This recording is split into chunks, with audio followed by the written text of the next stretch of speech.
It is Sunday, August 30th, time again for our show. And after great conversation, extensive planning, the three of us have unanimously decided that tonight's program will be about, whatever. Welcome to the Ken and Glenn Show with a guy named Scott.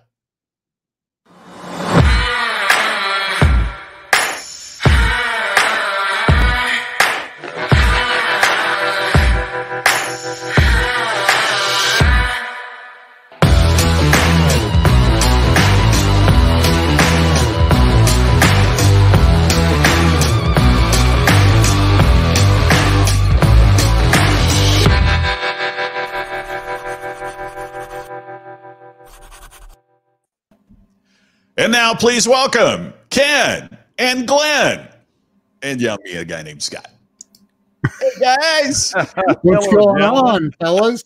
Hey, you know what we do at the end of the month? Every month, it's Exactly. Dealer's Choice. That's right. Dealer's Choice. Every month. Every month. It's a little early in the show to be giving everybody this. Oh my God. That's a foreshadowing 90 minutes from now. Yeah, you might not want to share this out yet because we have no idea what we're talking about.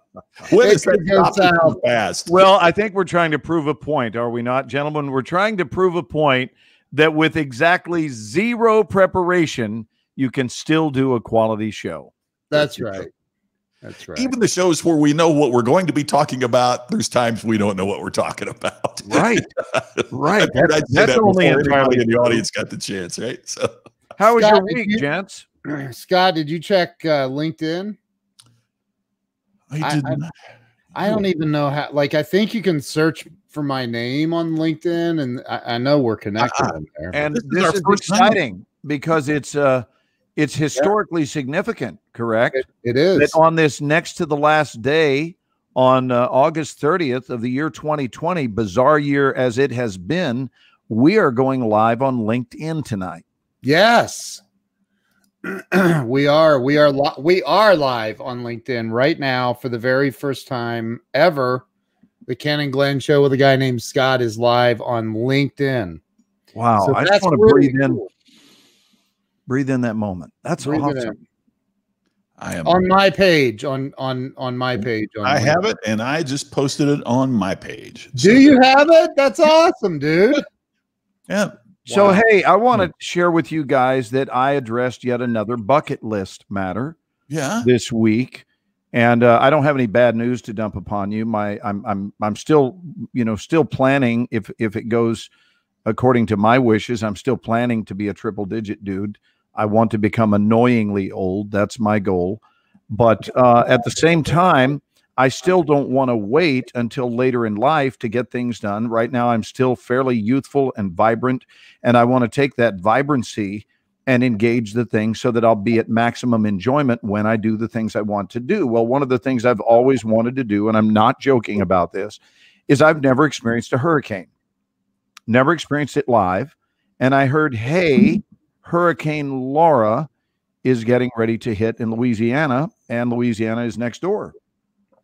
Sounds like a road trip to me. Right. And, I didn't, quite go the extra mile and go all the way to Lake Charles to stand in 140 to 150 mile an hour winds.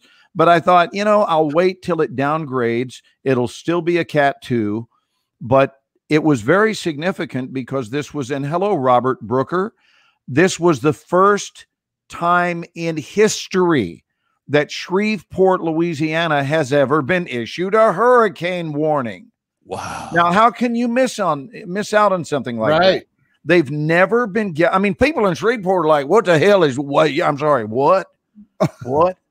And they're like, yeah, there's a hurricane warning. So I headed out early enough to intercept the backside of the storm, and we left. Carolyn went with me. We left a perfectly sunshine-filled Dallas day to head over to Shreveport to stand in really high winds where I learned that opening umbrellas, not a great idea. And that was interesting because I just about became Mary Poppins, you know, and went off into the sky when I opened the umbrella. Wow. But I got to stand in Hurricane Laura. And that's all I wanted out of the trip. And a lot of people don't understand that kind of spontaneity. But any one of my friends that know me know that's the way I live my life. So that wound up being all detours and so forth told, about 420 miles round trip to simply go stand in hurricane winds for a little bit. And we did it. And we were safe. And it was fun. We had a good time. Was it different than you thought, or was it as you imagined? It was just as I would imagine. Wow. And, you know, I think all along, Carolyn's not wired to be as spontaneous as I am. So I'm sure she was kind of shaking her head going, couldn't we just hold our heads outside of the car while we're going down the freeway and go, oh, that's what it's like, and then turn around and go home? But it's not the same. We're not in the hurricane. Let's go be in the hurricane. And, you know, I'm not channeling my inner daredevil. I just wanted to experience that. And now I can say I've stood in a hurricane, and that's what I wanted. Wow. That's all I wanted. And I can't say enough about this. This is 2 things in a month that I've done that I've always wanted to do. The other one being to drive across the Lake Pontchartrain Bridge, which is 28.8 miles long. And it's the longest bridge in the world. And when you're on it, you feel like you're in the middle of the Atlantic Ocean because you don't see land anywhere. It's all ocean, and it's very cool. That's wow. Have you not been over that bridge, Scott? I have been over that bridge, but I've never been in a hurricane. And that's wild. I mean, it's like Charles says here. You become a storm chaser. Well, and I can answer that, Charles. It's called The Resident got postponed. Yeah. And a grown man has to do something with his time. And do you know any more about the postponement, Glenn? We have no information at all, except that we did hear, and I've seen some articles on it, that we're not going to premiere until, I think they're now saying, mid-2021. Wow. So we're talking about a year from now. Yeah. Before we would be back on the air. Oh, my gosh. But since it falls into that category of life called the uncontrollables, my reaction is the same every time I get uncontrollable news. I just go, and that just happened.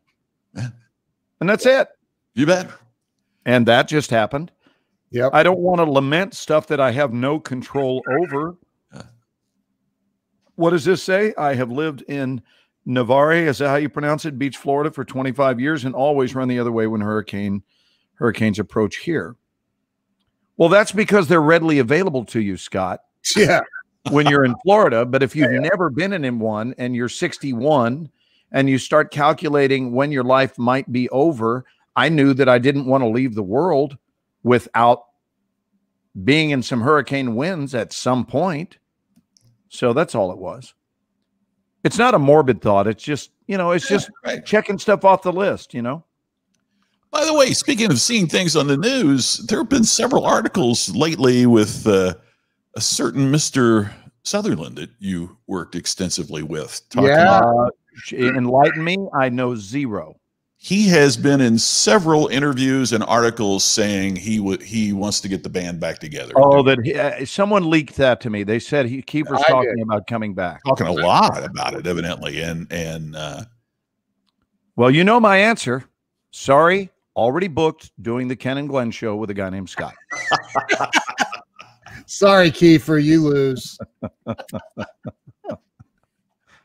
Hey, you know what? I realize it's early, but at 10 minutes after the hour every week at this time, we do. Ooh, that's just wrong. So once again, rumor has it Ken Walls cannot control himself and that he must seize the moment and speak first. Really? I'm sorry. I had a technical thing pop up. I don't know that we are live on LinkedIn. It said it's having issues with LinkedIn right now. So we were live a second ago. I'll take a look on this end here. So yeah, I don't know.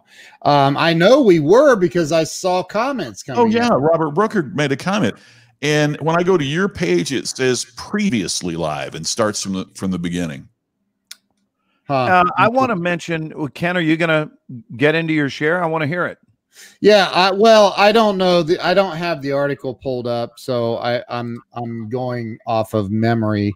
But the CDC just released, I think it was yesterday, they said that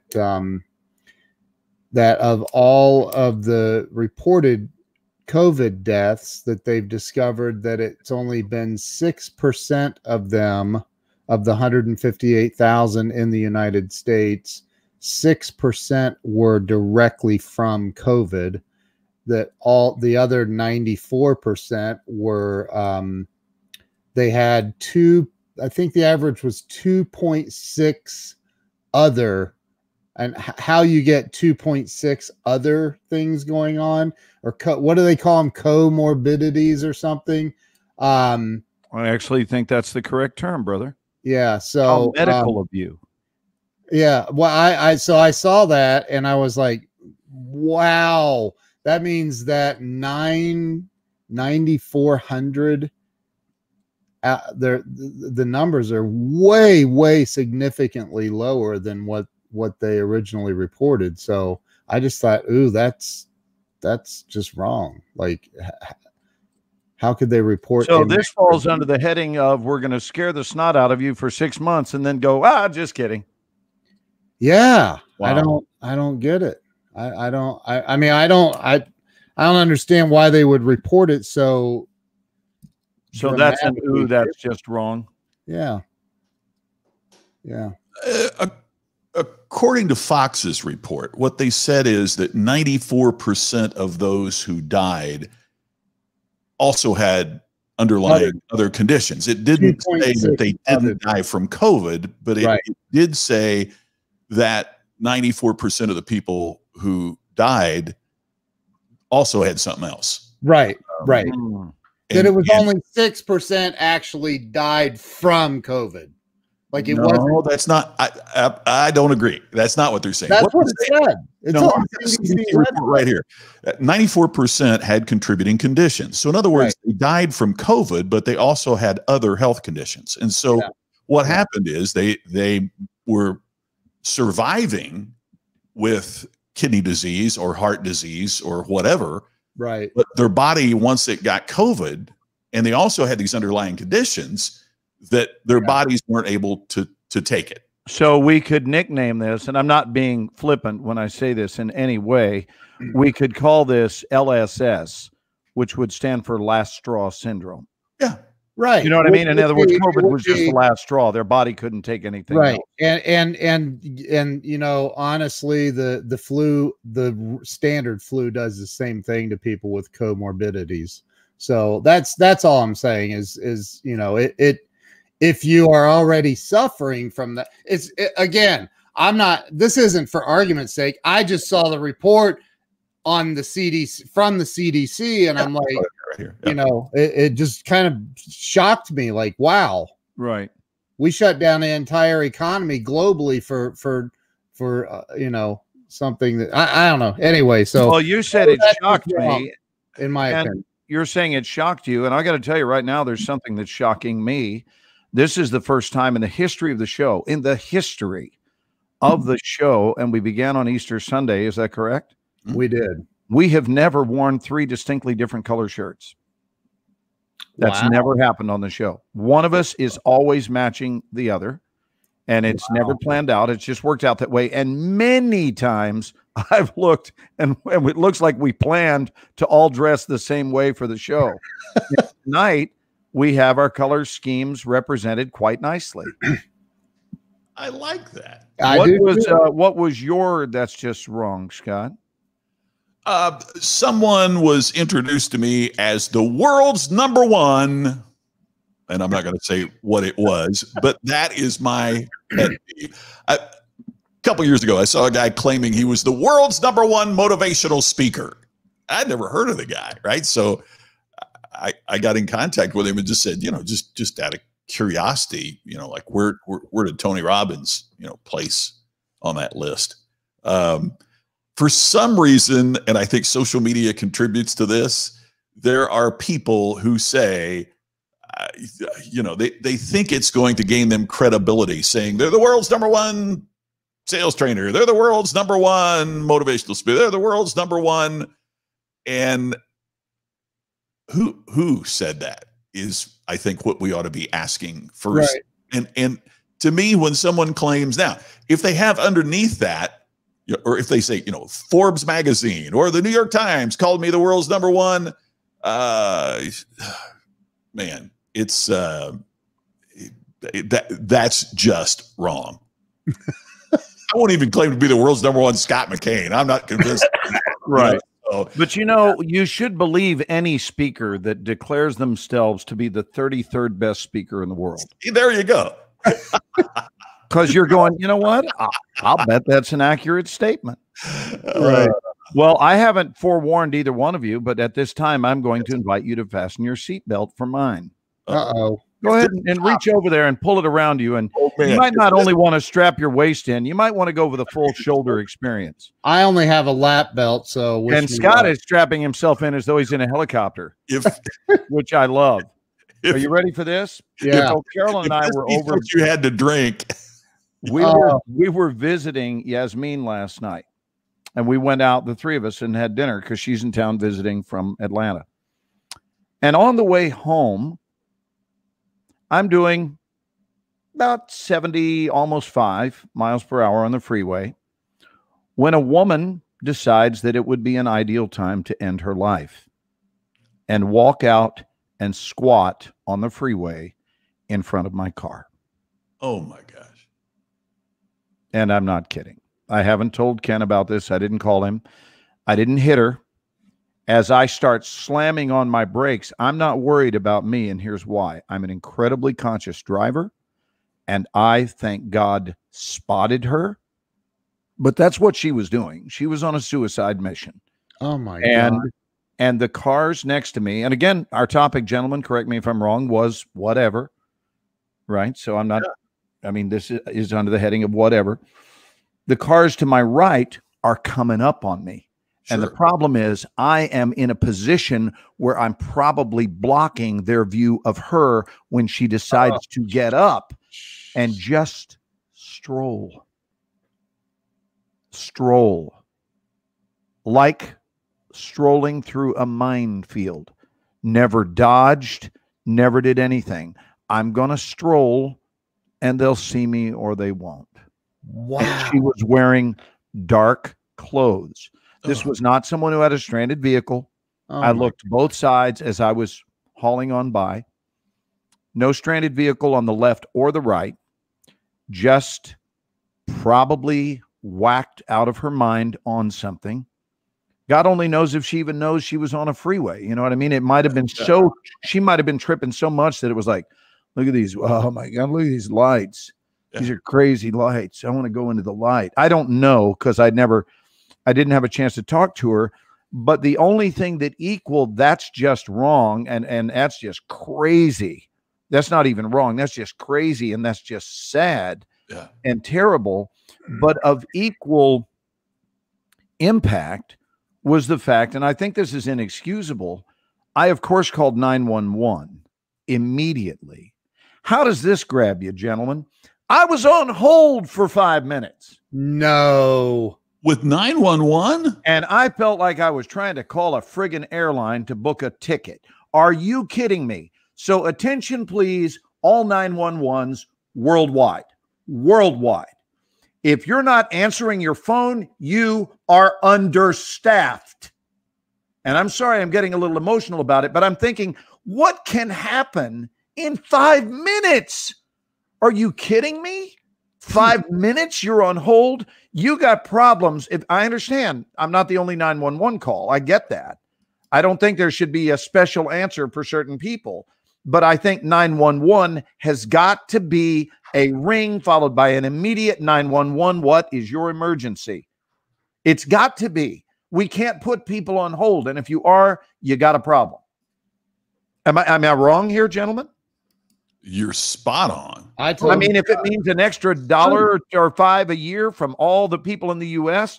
to make sure that a phone call and then even when it was answered, it was just like, 911, what is your emergency? I mean, it was just that casual. And I'm thinking, well, you know, at this point, seriously, my emergency might already be dead. I don't know, but I know that there was a woman 5 miles ago on the freeway that is just out there strolling around. And I gave him the mile marker and told him exactly where it was, you know, on the eastbound 635 here in Dallas. But I've just, you know, yeah, 5 minutes can be life or death, Roxy. Boy, don't we know that. And don't you know that freshly? You know, yeah. you know that twice in your family in the last couple of months. Yeah. And we love you. So, yeah, that's just inexcusable. But all I can say is thank God I saw her, because I was the one she squatted in the lane of. Oh, and I would not have hit her. But the concern is, well, because once she got up, it was like, oh, good. Okay, she's squatted, but I'm also stopping. So we're good. I'm not going to hit her. And then she gets up and I'm like, no. I mean, it was crazy, man. And you realize, did she get up and walk into other lanes then? She walked into the lanes of people that had not yet spotted her. Oh my, and you were stopped. We were right at damn near 100% certain that we were going to see her hit. Oh my God. And I mean, cars swerving, just, you know, last minute, just look up and there she is. And they're dodging her, and she didn't jump. She didn't move. So she was strung out on something. Wow. Could you tell? I mean, I know it was dark, and could you tell a younger, older, any kind of age range? You know, the description I gave to the police officer, I said she's dressed in very dark clothing, appeared to be a woman in her 40s. I mean, it wasn't a girl, and it wasn't an older woman. Right. Like mid 40s, probably. Yeah. Jeez. And no telling. I mean, maybe a relationship breakup, maybe a health challenge, maybe the tiredness of the lack of social interaction courtesy of COVID. I mean, it's not like we're in short supply right now of things, frankly, that are getting to people. Yeah. This in my life, this is the biggest chapter of things getting to us, the biggest convergence that I've ever witnessed. Yep. And I think you've got people breaking down. And I think seeing someone do this on the freeway is an example of a bigger truth. In other words, I don't think this is a singular issue circumstance. I think we've got a lot of people that are losing it right now. What is Doug saying? All over 6%. Tell me what you're referring to, Doug. What I just brought up. The 6% thing. Oh, gotcha. Okay. Hey, can I just point out that Janelle, I knew she was going to be on here for some reason. Look at her beautiful smiling face. She's just got beautiful.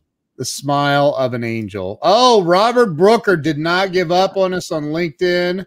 I think LinkedIn may have just had some connectivity issues or something. I don't know. We were live, and then I got a message saying we weren't live. So yeah, we weren't when I checked it out. So I'm glad to know we're back. So we're back, apparently. What was the comment about getting rear-ended? I guess it was from Robert. Ernest. Someone rear-ending me as I was going to hit the brakes or something? I didn't see that. My gosh, we got a lot of comments already. Well, let's highlight some of the comments since this is a whatever night. Let's see what everybody wants to talk about. Charles hates being called out on that, Scott. I saw that. He is the world's #1 real estate agent. Yeah. San Jose, California. And Laura is a client and friend of mine. She is actually a doctor. Well, she's a nurse practitioner, same thing. And her husband's an ER physician. So she deals primarily in geriatrics. So out of her 750 patients, I believe she lost around 150. So she knows an awful lot about this for sure. Anyway, yeah, this is a certainly a crazy time, and you know, what I try to do is I try to be the world's #1. #1 what? Go ahead, Ken. #1. No, I look, I'm not trying to be the world's #1 anything. I'm just trying to bring positivity to social media, which is where people are spending a majority of their time.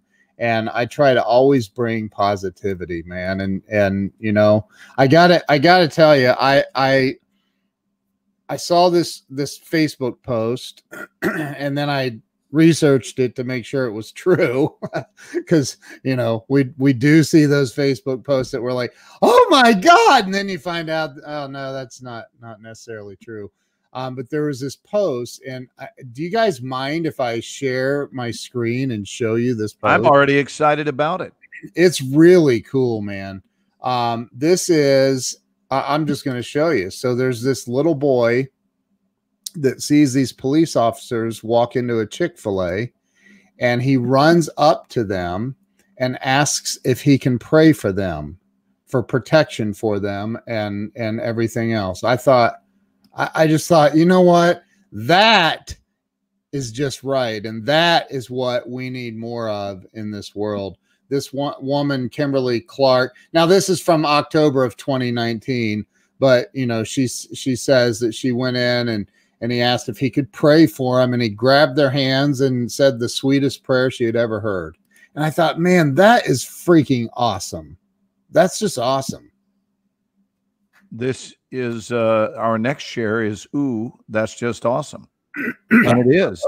That's truly awesome. That's beautiful.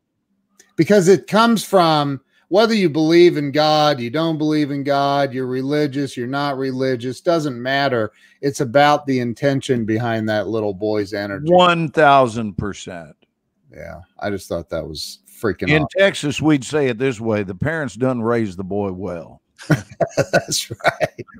That's right. If you're going up and just grabbing people's hands that you recognize are in the line of fire and saying, can I pray for you? Right. No, that's beautiful. That's really beautiful. It is. Yeah.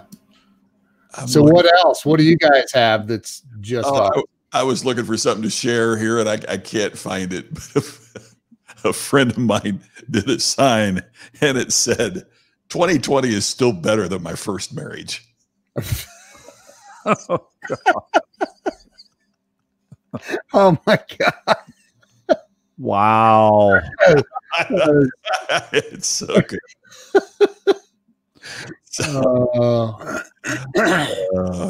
That is funny. Man, life is good. Life is good. I know there's a lot of people that you know, like Glenn is probably getting ready to start rolling pennies to put gas in his car. Oh, it's bad, man. Employed for so long. It's bad. I'm looking at sitting out on the side of the freeway and saying, Fox postponed us again.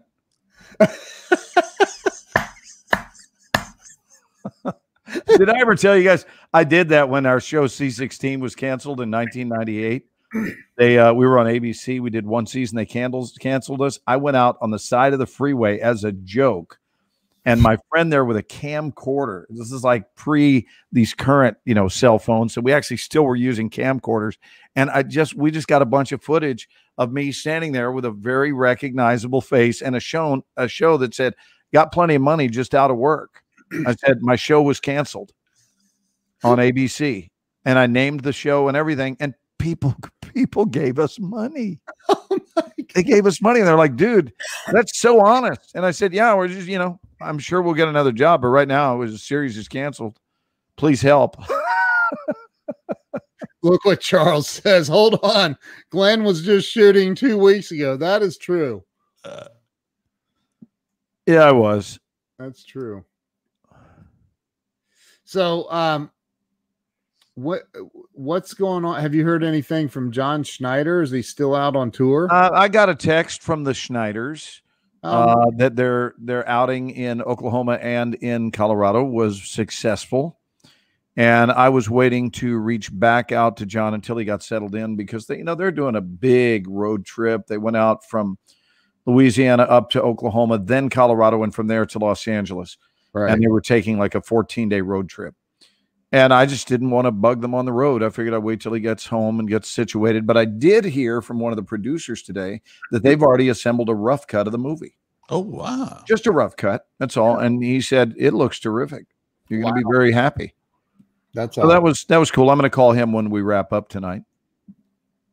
That's awesome. Scott, what have you been talking about on your show this week, or even over the last 2 weeks, that has been, because you always have such tantalizing topics. You do. I mean, they're thought provoking. They're interesting. They're I think they're important, and they're a priority. You don't ever waste people's time, ever. You're talking about things that matter, and they're substantive. There's another good word. They're substantive, and I'm wondering what some of your faves have been. Because, I mean, that's why I watch you. I was waiting on you to say, you don't waste your viewers' time. You save that for Sunday night. Scott, I thought that's where you were going with that. So thank you. You and I need to have a talk, brother, if you think that's how I feel. I'm teasing.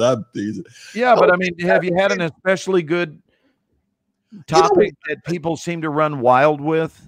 I do it 7 days a week, but on Saturday and Sunday, it's just a check-in. It's just kind of, hey, how's everybody doing? Hope everybody's doing great. And I got on one today, and just like we have here tonight, and Charles and Brian, some of the others, we're commenting a lot about it, and it was on, do you need a coach? And my response is everybody does, and so then people jumped on who had not had successful coaching experiences with the coaches they had selected. And then we kind of got into, there's a couple different things you get coached about. You either get coached on a specific, for example, somebody comes to me and says, I need coaching on public speaking. And so it's a very precise, and thank you, Carrie, I appreciate that. And so that's a very precise thing. There are others that want, they're more of a transformational coach where they're looking to grow their lives or to grow their businesses or whatever it might be. And so it's not like a specific task. It's, look at what's going on here from 30,000 feet and help me see the forest for the trees. Well, the problem is you can't hire that 30,000 foot coach and expect that they're going to make you a better speaker. It's like going to a podiatrist for heart surgery. It's not that they're not a good doctor. It's not their specialty. Right. And so we got talking about what makes a good coach, and Glenn, it's funny you bring that up, because I would think it might be something very similar to what it takes to be a good actor, proficient, great actor. And that is a skill that people don't talk about enough, and that's the skill of listening. The difference is hearing is a physical function, right? Just because you can hear doesn't mean you can listen. And listening requires effort, and which is why, a lot of personal relationships go belly up as well, is that, there's a difference between hearing what your spouse says and listening to what your spouse is saying. And in that difference, you can get the success or failure of a relationship. So we talked a little bit about that today too. And I think Michael Jordan had a coach, everybody. Look how many people come to you, Glenn, for the coaching that you do. Ken, I've been Ken's student when it comes to live streaming. So all of us need people to help us. And I think it's a really great thing, though, too, in that it's never been more popular than it is today. But that also means there's more opportunity for charlatans as a part of that. You're saying that coaching itself has never been more popular? Is that what you're exactly? referring to? Yeah, the professional association that deals with coaches is all-time record memberships, and you can just do a Google search for coaching.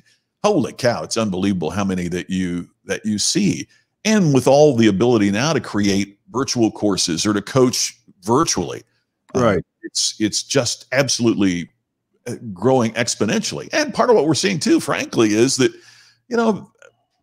gosh, I'd be an example. Folks like me who made their living going to stand on a stage and speak to a big crowd, well, they're not having those anymore. So we're trying to find new things to embrace. And I think I was on a program on Friday, and the person that was on before me was a coach named Marshall Goldsmith. And he is just amazing. I mean, his clients are the CEOs of the Fortune 500 firms. Hey, Leanne, good to see you. And you know, it's amazing to hear him talk about, you know, dealing with the CEO of billion-dollar companies who still need to sharpen the axe, who still need to get better, who still need to improve. And that's, you know, if the greatest in the world, yeah, look at it. His name's Coach Man. I love that. But, you know, if the greatest in the world all have coach, I mean, I was saying today, I mean, the Michael Jordan line is the one that's used all the time, but good grief. I mean, Glenn, you know this better than anyone. I mean, the greatest actors in the world still have coaches. Well, I think, yes, this is a yes. And I think the reason is we all, no matter where we are, and no matter how much expertise we may have, I think that we all benefit, if we can simply word it this way, from having an extra set of eyeballs on the situation. Whatever it is, just an extra set of eyeballs who says, you know, I'm wondering what it looks like from this angle over here, or even just from outside of your own body. Hey, here's what it looks like or feels like to be on the receiving end of you. Would you like some information regarding that? Would you like to know what it's like to receive you? I know what it's like to send you because that's what you do. You're always sending you, but you're not receiving you. Do you care enough about personal development to know what it's like to receive you? And healthy people will, of course, say yes. Yeah. What is that experience of being on the receiving end of me? And then you kind of doubled back and came up with this topic, which I found very interesting when you were talking this week about people tuning out. Yeah. And I made a decision, maybe I should talk less on our show because I don't want to lose I'm serious. I mean, I'm just talking candidly. I don't want to lose my buddies, and I don't want my buddies to be tuning anything out, but I did find the topic fascinating because one of the symptoms you were talking about is going on. And then I had this humorous thought that it would be a great 12-step program for the long-winded called On and On and On.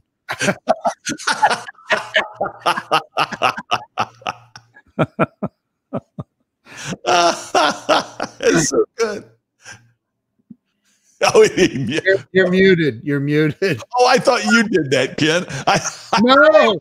He just said, I'm going to be speaking less now. My. You picked him up and I went, no, don't do that. I thought he was making a joke. Yeah, no, that was. Hold on. On and on. You know, that is there are so many people that. There we go. Are we back?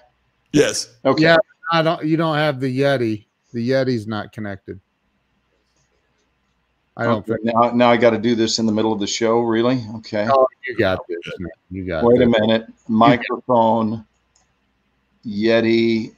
How about now? Oh, beautiful. There you go, man. Hey, I'm really a little quicker these days on these fixes. This is becoming old hat for you. Well, courtesy of your instruction, my friend. So, you know, I think that one of the you know, we all see, and by the way, I wanted to let you guys know that it did kill us on LinkedIn. Something happened, so I deleted it. You guys didn't even know. So if I seemed like I wasn't involved, I wasn't. I was involved in getting us back up. I'll be honest with you, Ken. It seemed like you were tuning us out. I kind of was. I'm being real. So anyway, you know, a lot of people, all the cliches about God gave us 2 ears and one mouth and he did it in that proportion for a reason, but it's so true. Like, people don't listen. They listen to respond, or they listen to react instead of listening to just listen. Like Glenn called me one time to share something with me. I won't talk about what it was, but it was a moment that he was having that was not really, you know, great for him in that moment. And so he was telling me this, and I started to I started to say something like, probably, my nature is just to try to comfort and help somebody through whatever. And by the way, thanks for keeping this conversation secretive. Please continue. It's very secretive. He said, but I'm not talking about what you were going through. And you said, hey, I'm just. Let me tell you about this vulnerable phone call I had with Glenn this week. It wasn't like he was that. really down and out. I'm not going to tell you in particular what he said, but man, I'll be honest with you. This guy was lower than whale shit. I've never seen Glenn in such a bad place. Not going to talk about what it was, but anyway. But it was just it was a moment where I kind of went, yeah, man, ooh, I maybe I do that too much. And you just said, I'm just talking. That's it. And and I'm like, yeah, okay. And I shut up, and I wasn't looking for a way, how am I going to respond anymore? And it really helped me and with future relations with other people as well. So, well, there's one thing worse, Ken. I personally, listening to respond, I'm okay with that because that can be great conversational ball, great volley. Yeah. There's a big difference between listening and waiting to speak. Yeah. Which is not listening at all. And it's fun to bust those people because all you have to do is go, what did I just say? Yeah. And they don't have a clue. They don't have it becomes, blah, blah, blah, blah. What was it? Porky Pig. Blah, blah, blah, blah, blah, blah, blah.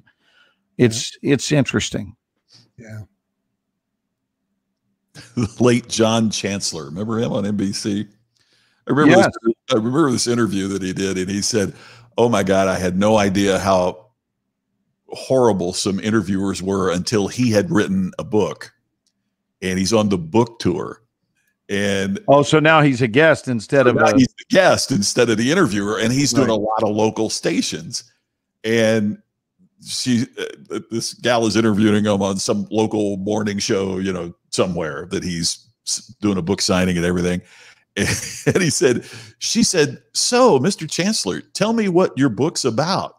And he said, well, I've written this novel about, and he goes into the setup of the novel and, the I don't know, the president's assassinated. They've got the whole bit. And she goes, fiction or nonfiction? Oh my gosh. You have no idea. Wow. I mean, we see that when I did television, Glenn, you've had this before. When you got your IFB on and you've got a producer, telling you one thing as you're supposed to be listening, or they're throwing you a question or giving you a countdown on time.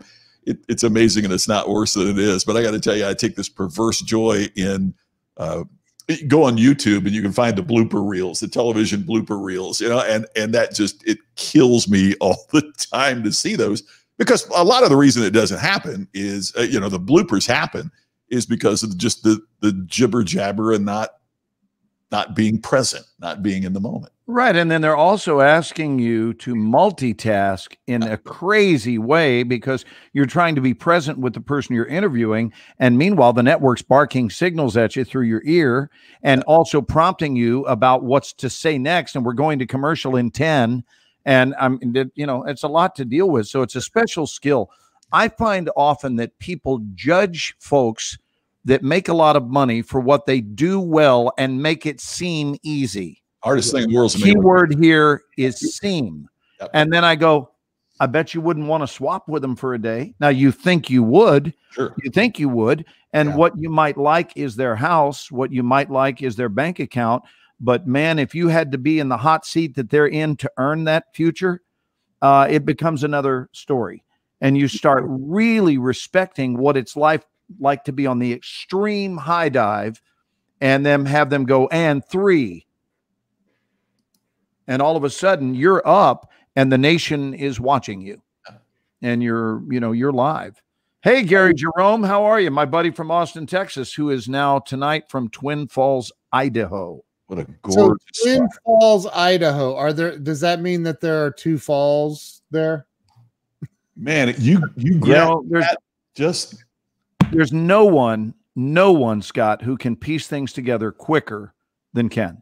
Wow. I've about had it with trying to stay live on LinkedIn, by the way, because now Randy just said we're live, but I just got a message saying we're not again. Ken, take us through this. Don't leave us hanging. Take us through how you deduce when you see Twin Falls, Idaho, and you come up with, are there two falls? I just made take us through that, just beat for beat, how you derive. Well, twin is two. Right. Yeah. Yeah, that's it. That's no great thought went into it. But it could have been by falls. Yeah. Well, so tell me about, I've never been there. What is it like there? Are there two falls then? That would be a good assumption. Yeah. I mean, no, I mean, is it something like, I mean, I've seen two falls before. Are they split by a log, or is it like there's cliffs in the area? Do you remember when Evel Knievel did the jump over the canyon? Yeah, Snake River Canyon. Snake River Canyon, which is near Twin Falls. So those types of canyons are there, and there are waterfalls. So you've got Twin Falls, you've got Idaho Falls. Next, Ken will be wondering what a tello is. Because a tello? Because somebody poked one somewhere in Idaho. Yes, in Idaho. A tello? I'm with you, Scott. A tello. Pocatello. I won't be wondering. Somebody Pocatello. He's wondering what a tello is. Meanwhile, let me ask you gentlemen this, as long as we're talking about the states. What did Delaware? New Jersey. Oh, What did Tennessee? The same thing Arkansas. Oh, wow. We used to play this game about sentences where how you said them made all the difference in the world. What's that up in the road ahead? What's that running down your leg? What's for dinner tonight? Mother? I remember the books that were never written. Did you guys play that game? No. Like 20 Miles to the Outhouse by I.P. Freely. Oh, yes. Remember those? My favorite one was Indian Weapons by Tom A. Hawke. Never heard that. Oh, my God. Spots on the Wall by Who Flung Dew. This is how we grew up, man. Absolutely. See, I.P. Freely, I thought that was the guy that wrote Rusty Bed Springs. But right. Rusty Bed Springs by I.P. Freely. Oh, look. There. Yes. Oh my God. Dad jokes are awesome. Robert Brooker says. That's funny. Oh, Joan Anton. Hello, Joan. Welcome tonight. Glad you're here, dear. And Karen, Toddy, always a pleasure. What are you laughing about? Check the comments. That's funny. Oh, Cat in the Lap by Claude Balls. Nice. Wow. That is funny. Antlers in the Tree by Who Goose de Moose. Nice one, Ernest. Oh my gosh. And you're Carolyn, 8 years old, you're loving tonight's show. I'm just telling you. Well, that's why there's no age requirement to enjoy the Ken and Glenn show with a guy named Scott. We try to cater to every age group, every demographic is our target demographic. Look at it too. Oh man, it's so good. What are elephant jokes? Carolyn Chase, my friend in Salt Lake City, says those and elephant jokes. These are jokes specifically about elephants, I guess. I don't know. Weldon Whitehurst finally caught up with us. Weldon, the first 50 minutes are probably the most brilliantly broadcasted minutes in the history of broadcast, and you missed all of them. Well, enough for our warm-up. Now let's now let's get with the program. So I'm making this one up, okay, in the moment. This is not something from my past. I'm making it up because I love to write at least. I have a requirement. I have an insistence that I write a minimum of 2 jokes a week. I've done this for years, so I'm just making up one. I'm thinking that any dentist who goes into elephant dentistry would probably prefer to perform it and open their office in Alabama. Why? Because they're Tuscaloosa. Wow. That's not even mildly funny, is it? I love that. I love where you're going. And I really, what I should add to make that joke even better is just say, typically an East Coast dentist, if he wants to go into elephant dentistry, will open an office in Alabama. Why? Because they're Tuscaloosa. Yeah, that's better. Why does an elephant wear green? You do a little Groucho there that you shot an elephant in your pajamas. That's so he can sneak through the tall grass. Oh, wow. So that's good, Carolyn. Thank you, honey. That was fun. Probably better if I had a few bourbons in me. We're telling jokes and everything, but I've got a question. What's the funniest movie you've ever seen? Oh, wow. Gosh, there's a bunch of them. Right off the bat, I love What About Bob, man. Oh, gosh. That's because Bill Murray becomes the thing that will not go away. Richard Dreyfuss cannot get rid of Bill Murray. If you haven't seen that film, put that one on your bucket list. Yeah. It's funny. How about the original Out of Towners, Scott, with Jack Lemmon and Sandy Dennis? Oh, yeah. You remember that one? Yeah, absolutely. That was a funny old school comedy. Long time. Yeah. Yeah. Well, there were some classic old school. The one that you couldn't make today, and even the director said it, is Blazing Saddles. Oh, my God. Oh, that would be viewed as so inappropriate and un-PC and wrong.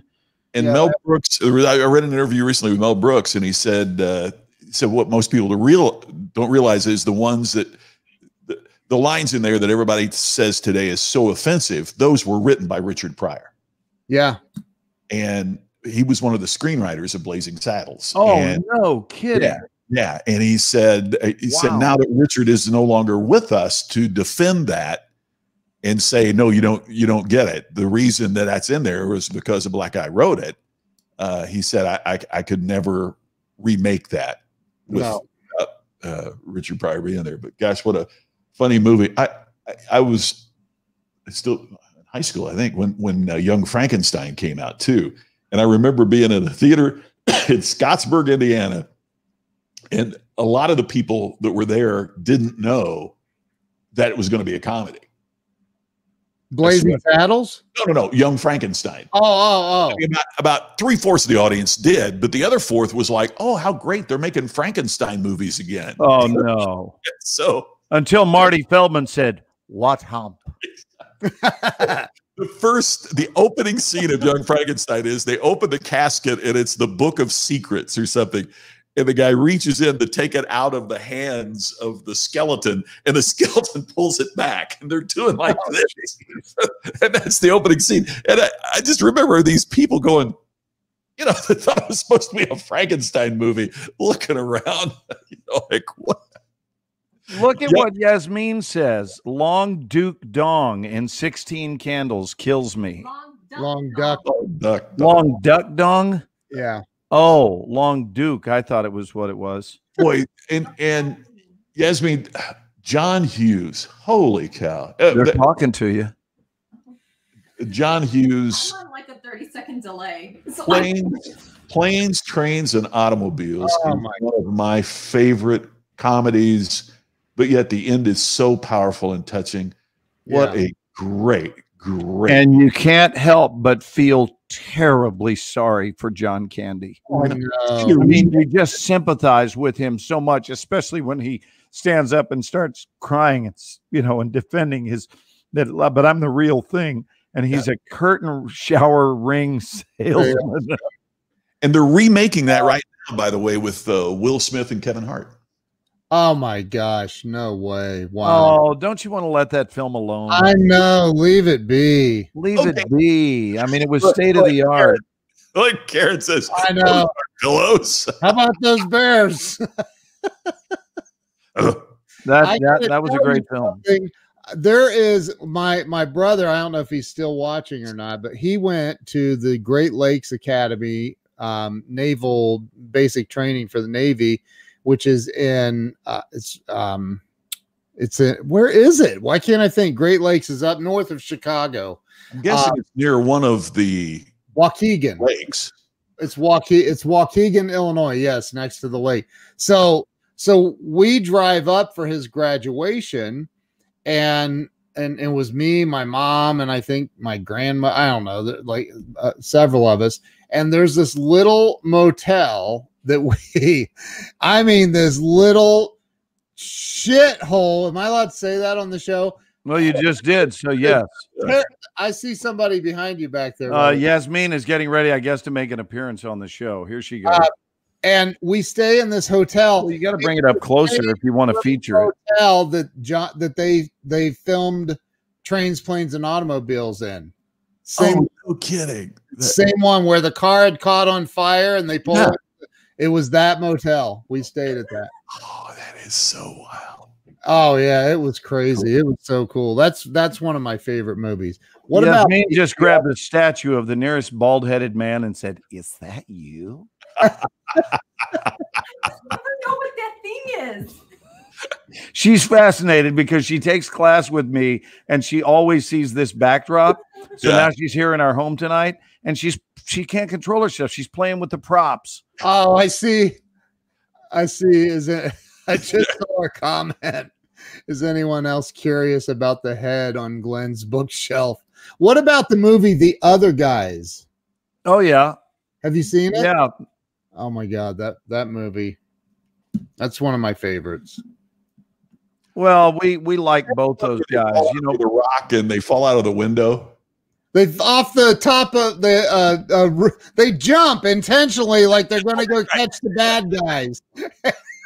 So are we as a show going to create a top 10 list for our audience to say these are our picks for the funniest films you can?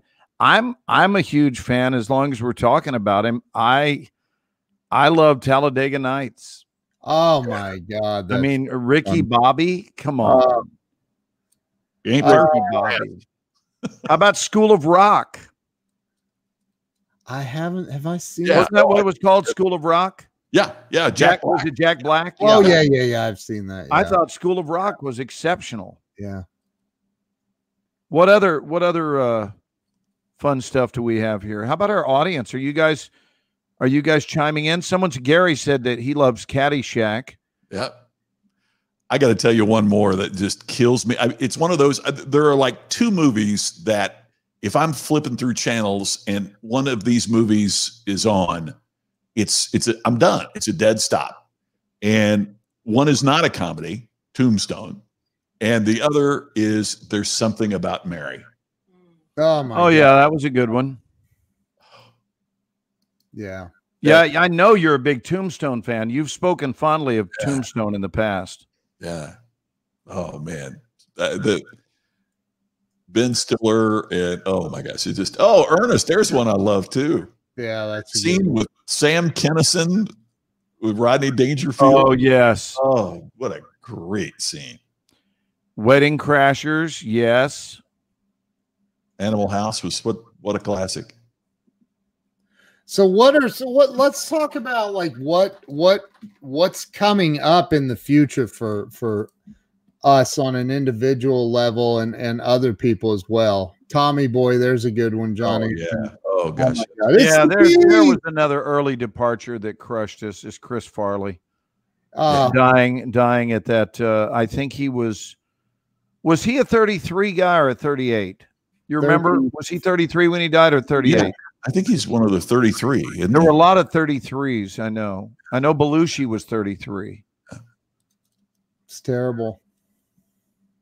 All right. Well, you suggested it, Ken. Let's talk about what's up.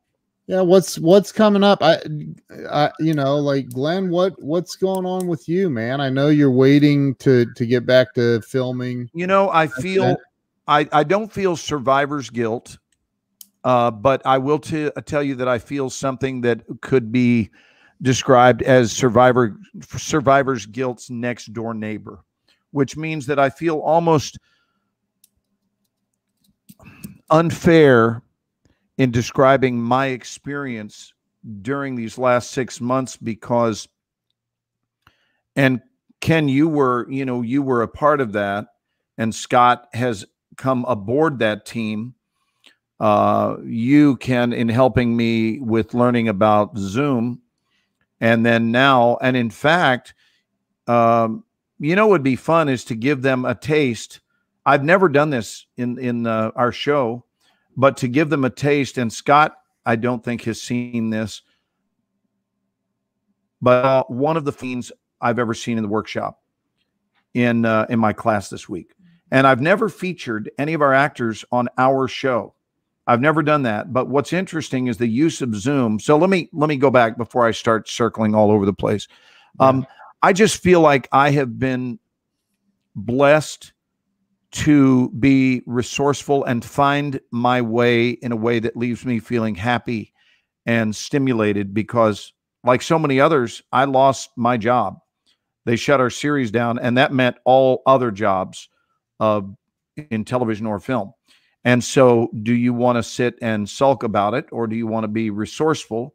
And I shut down our physical building courtesy of COVID, and courtesy of your guidance, Ken, I was able to not miss a beat and just become an online acting teacher, which I frankly never thought I would do that. Never. And it just shows you that entrepreneurial minded people do often what they sometimes never thought they would do, because we're responding as favorably as is humanly possible to the stimulus at hand. Yeah. Whatever it is, we don't know. None of us know what tomorrow will bring. But when it brings us something, I mean, at the risk of quoting an old adage about it brings us lemons and we make lemonade. So you hadn't planned on making lemonade, but you're presented with a set of circumstances which is unprecedented. And you go, well, I know this. I know I don't want to lose my school. I have no control over the series. And if Hollywood shuts down, I can't control that. And I have too much love moving through me to sit on my butt. I mean, this is the truth. I have too much energy, too much love, too much desire to make a difference, that sitting on my butt does not work for me. It doesn't. Therefore, then what are you going to do? And I think that's the equation always in our lives is that just happened. What now? That just happened. What now? Right. And going online has been wonderful. And it has been so stimulating. Our enrollment is growing, not shrinking. Business is up because people are looking for entertainment. They're looking, some of them are even looking to change careers. And we no longer have the restriction that a physical building, meant you needed to be in Dallas to study with me, or in Los Angeles when I was teaching out there. Now you can study with me from anywhere. And I just didn't know that was the direction my life was headed. And who knows when the industry will come back. Yeah. Right. Who knows? But in the meantime, it's been phenomenal. And I now, in my Tuesday night class, I have 5 New York actors that I teach in one class. And I'm sitting right here in this same spot. To me, that's beautiful. I have a student in Melbourne, Australia, and I reach her every Tuesday night from this spot. For her, it's her Wednesday day class. Yeah. Students in Atlanta, Tulsa, Houston, Austin, Los Angeles, Phoenix, all over the country. And we're putting these actors together, creating the illusion that they are in the same space. And honestly, I've always been fascinated by magic. And I was always the kid at the freak show, which obviously they don't even have those anymore because they're not considered PC. But I grew up in that era like you guys did. Ken, were there still freak shows when you were growing up? I mean, I kind of grew up in one. Does that count? Well, I know, but you know what I'm saying, like at the county fair, and then their first attempt to be PC. Sorry, Mom, I'm kidding. That was a joke. They insisted on stopping with the term freak show, and then they became the sideshow, right? And that was considered to be a little bit more polite. But if you guys will remember, when you would go to see the sideshow, they always offered you an upsell. Yeah. And the upsell was, if you want to come behind the curtain, Right? So if you want to see the close-up of Ronnie and Donnie Gallion, the world's only living, they called them Siamese twins in those years. They didn't use the expression conjoined. And you could go see them on a more personal, up-close basis for an extra, I think it was a quarter.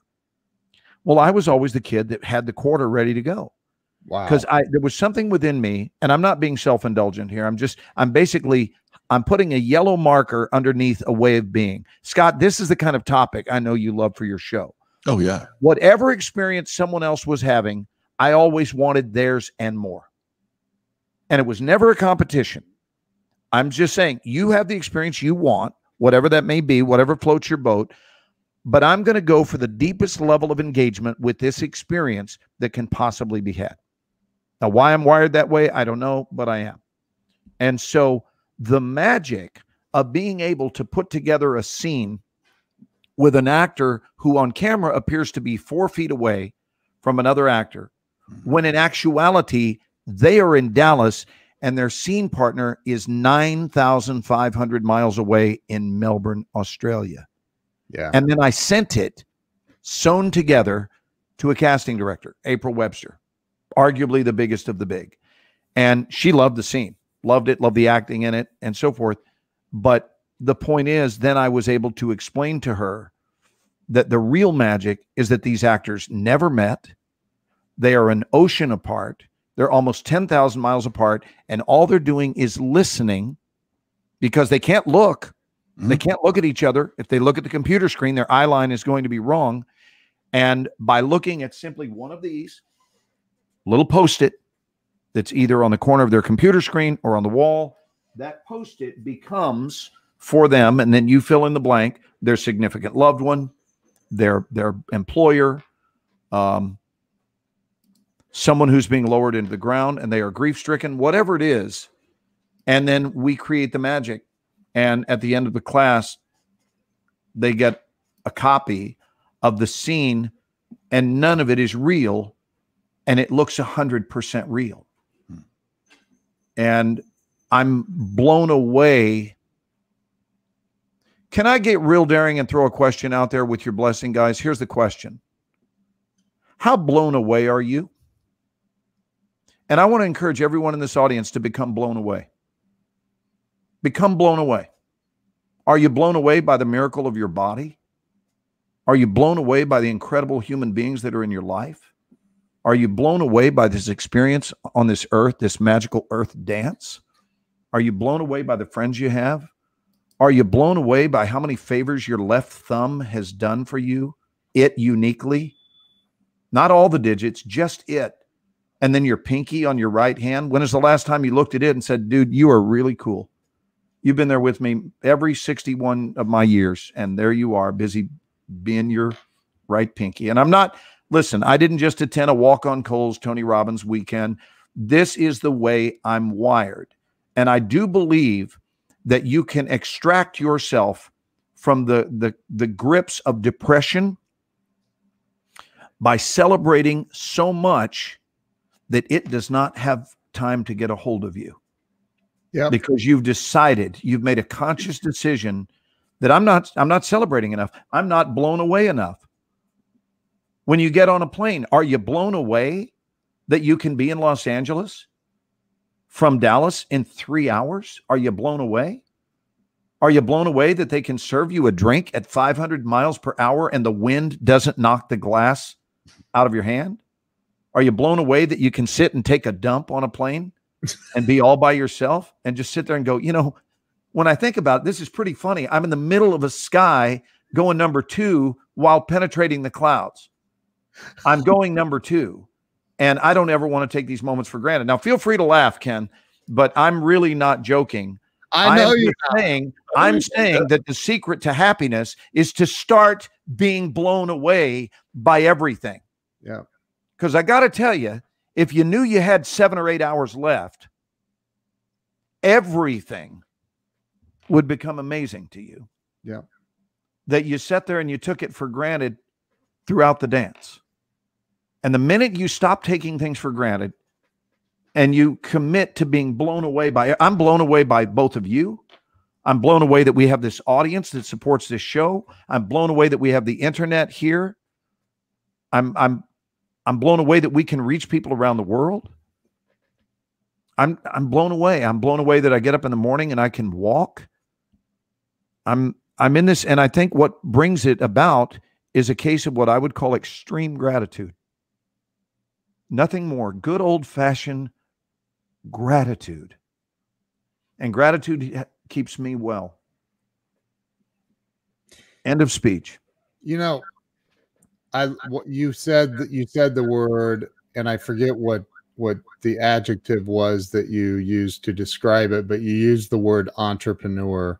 You said maybe it was in the true form of an entrepreneur or something like that is what you said, I believe.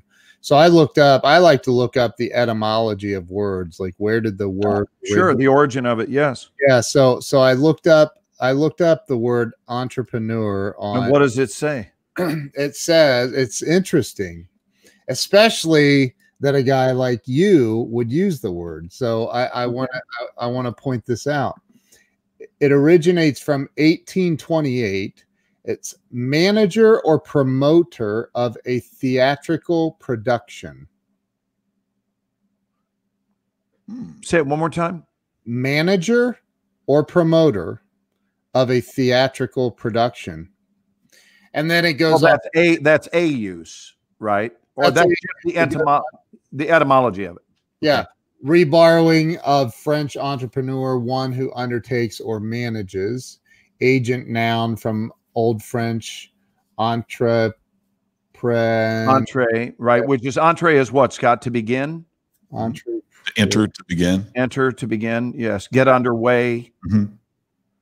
Yeah. So it sounds like there's been a mutation of the word. It started in 1828, manager or promoter of theatrical production. So like when you start, and Glenn, you've talked about this before, when you start, and I brought this up to you, you have this ability to bust into you can take a casual conversation and literally you can turn it, you have this magical gift of turning it into a theatrical production. And I don't mean that in any sort of bad way. It's an amazing thing that you can do. And I think that goes back to the etymology of the very word entrepreneur.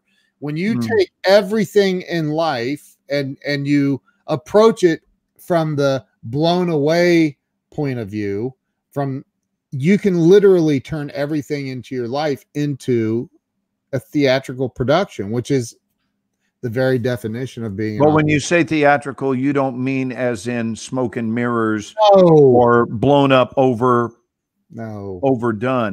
No, you just mean it being brought to the forefront with maximum efficiency and fullness, I would assume. Absolutely 1000%. Yes. So an example of this, and by the way, I'm just right on the edge of tears. I don't know if you see it, but I'm just feeling powerfully, and nothing is wrong. These are the tears of everything's right. But even when I went to see the hurricane the other day, here's what I was blown away by. One, that nature's doing it. But here's the other thing. The fact that when I wanted to go, literally the road had already been paved. Literally. And I didn't do it. What I mean is, because there are people willing to work for an hourly wage and get out there in the hot sun and build roads, I don't need to do anything except pull out of my driveway, and the next stop is going to be the hurricane. And if those people hadn't built those roads, I'm still walking. And if someone hadn't designed a car, so I'm going to go ahead and be blown away by the people that built the automobile. And it's been 106 degrees 3 days in a row in Dallas, which I don't ever remember that having happened. But you know what? Somebody designed an air conditioner, God bless them. Because Daddy ain't driving to Shreveport with no air conditioner. No air. Right. So I just find that being blown away by things keeps me in a great state of mind. and it keeps me magnetic. It keeps me alive, and it keeps things in flow. Amen. Amen and amen and amen. I'm not sure I know what Carrie Lynn Carter means with all these emojis, but What are those? raising her hand Does that mean Carrie would like to speak? and laughing so hard she's crying. Well, then please speak, Carrie. Yes. You know, I commented on a post. I think I said this before. I had a client years ago, this dentist, that in his office, he had this sign that said, and Sandy Archer just reminded me of this. He had this sign that said, "You're either living a life of humility or you're headed for one." And I just love. Oh, That's a great one. I love that. oh, that's good. It's one of my favorite. I've never seen it anywhere else either, nor have I ever heard it anywhere else. You're either living a life of humility or you're headed for one. So I'm going to put both of you and our audience, but in that order, both of you first on. I'm going to put you on the spot and say this, my dear brothers, whom I love. What blows you away? Scott, what blows you away? What are you just by? I was certainly tracking with what you're saying. I think that we have sadly gotten to the point that we overlook the very things that we should be rejoicing. One of the things I've said for a long time is that familiarity does not breed contempt. You know, the old phrase is familiarity breeds contempt. Well, it Sounds like you have another word to insert for contempt. yeah, it's familiarity breeds complacency. It's not that I grow contemptuous of those things over which have a long-term relationship with, whether it's a person or air transport or whatever. It's that we take it for granted, and when we take it for granted, appreciation is the foundation of growth. The things we appreciate are the things that we cultivate. And it's much like the farmer in the field, right? I mean, you appreciate the crop, so you cultivate the crop, you tend to it, you do everything you can to nurture it. And I think life is like that. I think those things that we appreciate are the things that we nurture to grow. And when we start taking them for granted, then that's when the growth stops. Not So only does the system our growth stops, is when we fail to be creatures of intense appreciation. There's a thing in psychology called the reticular activating system, and the best description that I've heard of it is, you buy a red Mustang, you drive it off the lot, and as soon as you drive it off the lot, now it looks like every car out there is a red Mustang. You see them more than you've ever seen them before. And that's because there's something in our brain that now that we have a red Mustang, it's present in our mind. Therefore, we notice it more. So to me, the thing that what you're saying that I agree so much with is that when you practice appreciation, then you find more things to appreciate. It's like the red Mustang. You notice when you start noticing, then the things that you notice occur more frequently. And you start appreciating, then those things that you appreciate occur infinitely more frequently. So would you say then that the system begins breaking down when we begin to take things for granted, when we stop appreciating? The active appreciation. Yes, absolutely. And metaphysics would say about that I'm in wholehearted agreement with you, Scott. I mean, absolute mirror image, same pageness. Metaphysics teaches us that what we focus on increases. Yeah. In the 12-step program, they have a modernized version of that, which goes like this. If you tell it, you swell it. Mm-hmm. So what are you busy telling?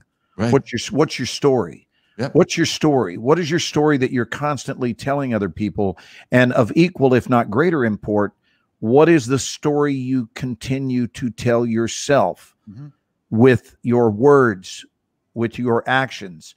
And we were lied to when we were taught that sticks and stones may break my bones, but words will never hurt me.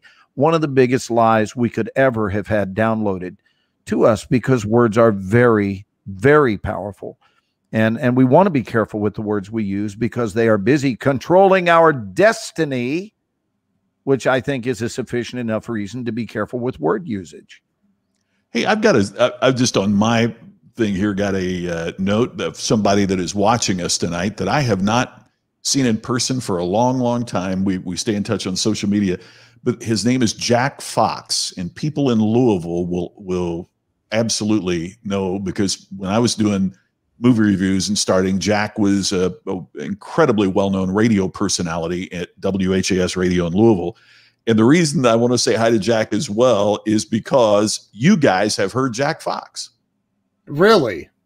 He is the voice at every airport that says the white courtesy zone is located. Oh, wow. That brilliant voice that you hear is Jack. Jack is no longer, he's became an entrepreneur, left radio, but still does that. And the other thing that Jack does is, I don't know if he's still doing it, but one of the things I admired so much about Jack is every week, and he got paid to be a radio personality. Every week he went to a recording studio in Louisville and did programs for the blind. Wow. Would read the newspaper every day, so it was a subscription thing, or read books or whatever that was delivered for free or very low, or it could be sponsored through a foundation, so that the blind would constantly be getting whatever was the latest. Jack's just an extraordinary guy. So it meant the world that he shot me a thing that he was watching us tonight, because we haven't crossed paths in person for probably 20 years, but Glenn, there's an example of what you were talking about. Is it, I think it's active appreciation. And that's what I'm hearing from you, is it's not just, think, not trying to turn this into a religious discussion, but think about how that's okay too. Think about how kids say their prayers. Thank you for the food we eat. It can be memorized and can be wrote, and not. There's a line in the Simon and Garfunkel song about when we pledged allegiance to the wall. Because you were just, it was by rote, and you weren't thinking about what you were saying. But then you break that down, even something like the Pledge of Allegiance, and appreciating actively those words.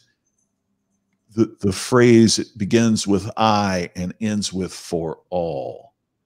And we kind of take that for granted. That's part of the problem in our country today, is that we don't actively think about what we've pledged allegiance to. It's just, again, Glenn, that's why what you said had such impact with me. Is it's not just saying, gosh, I appreciate this cup. It is, what I'm hearing from you is, somewhere somebody did what it took to make this, and then somebody else figured out, how do we get pictures on there? And then somebody else, and yeah, it was you. But when we think about how many people it takes to serve us and to deliver us what we often take for granted, it's stunning. Well, and this is what I meant, to be real clear. Being blown away, and I want to go back up here. Samuel Sneed, thank you, Samuel. I just read your comment about Golden Nugget tonight. Stay blown away daily. Yes. When I say blown away, I want to be real clear, because this can be misconstrued or misunderstood to mean surprised. I don't mean surprised. I mean stay in extreme gratitude. Stay blown away. It's mind-blowing that we get in these airplanes. Stay fascinated by that. Stay impressed by it. Don't take it for granted that any part of that experience occurs. Get invigorated and stay invigorated all over again. This will rescue you, all of us, myself included. I'm speaking from experience. It rescues me from a wide array of traps that seem to be damn near predictable. Human traps that people fall into, all of which can be avoided with a substantial amount of gratitude. When you're just constantly blown away, you're blown away by kindnesses. You're blown away by the lady who smiles at you. when you opened the door in the morning and you realize, how about every person I've ever been in an elevator with one-on-one? I'm not talking about the big gatherings, although on big gatherings, I've been known, and I don't mean a few times, I mean often, when I'm in one of those hotels where you're coming down early in the morning and you're on the, like, I don't know, 8th floor, and it's say a 30-floor building, and the door opens and there's still room for one or two. So you are going to get on. My standard line when it opens and everybody's just standing there, trying to look up and not really acknowledge. You guys know what elevator behavior is. I greet everybody when the door opens and say, good morning. At this time, I would like to explain to you why I've all called you here today. And I do it routinely, why I've called all of you here this morning, and say it as I'm getting on the elevator. And what it does is it gives everybody an instant hit of a reminder that we're all connected and that a sense of humor is rare and beautiful. Mm-hmm. And I've never, ever seen that greeting piss somebody off, ever. And people laugh and it opens them up and they turn to their neighbor and sort of emotionally high five them. If you get what I mean, just energetically, they're like, that's funny, man. Why? How could I have been this old and I never had a stranger get on an elevator and greet me that way? When I'm alone with someone, I quite often will say to them, if we take the whole ride alone, I always greet them. 90% of the time, I will greet them before they greet me, which I have no feelings about it. It's just my MO. And by the time we get to the lobby, even if it's only a 30-second ride, here's what I say to them. I say, I know this sounds a bit extreme. I'm going to get teary-eyed thinking about this because I've done it so many times. I want to wish you the best of luck with the rest of your life because I just realized that was probably the only 60 seconds we'll ever spend together. It stops people in their tracks. And the standard response is something akin to, they don't make that noise, but you can see them processing, going, what? And they are now immediately and powerfully present because they've never had that said to them by a stranger or even family. And they just got it said to them by someone that meant it. Mm-hmm. And they look back and here's what they do. Wow. Thank you. You know what? Enjoy your day and enjoy your life too. Wow. Thank you. I'm going to remember that. And it's so simple. It's so simple. All it takes is a decision to be conscious and get your mind off of yourself and put it back where it belongs, which is on the usness equation of this world. And I think I'm so emotional tonight because I'm witnessing this separation that has been going on during 2020 of people choosing sides and judging one another. And we're so politically divided and we're so divided about our opinions of COVID and what it means and where it comes from. And division is not the answer. Unity is the answer. And divided, we will fall. It's so true. That comment, which was made a long, long time ago. Yeah. And so my role in this world is to be a part of the unification of human beings. And not just human, but animals, bugs, everything, just connection, connect. I don't think anyone at the end of their life is ever going to go, I wish I'd connected less. Yeah.